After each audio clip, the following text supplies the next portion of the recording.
So di aday mi karon di ay no sa dagat no. Gabi ina mi nakaabot diri sa lawod. Uban ko sa kong lolo. So di ana naghikay sa siyang light para ihulog di ay na ang iyang pampusit o gitawag sa amon diri panghakan. Pamanghakan niya.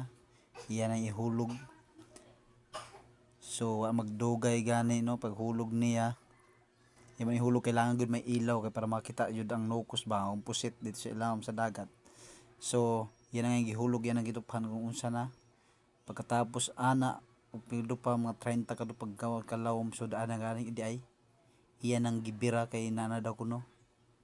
Nana daw kuno panghakan ba o pusit. Tara hinahinay na si Rudy DiCaprio. Diba? So di ana. O so Ogoy pugsit. Wa gyud mapugsit ang naong.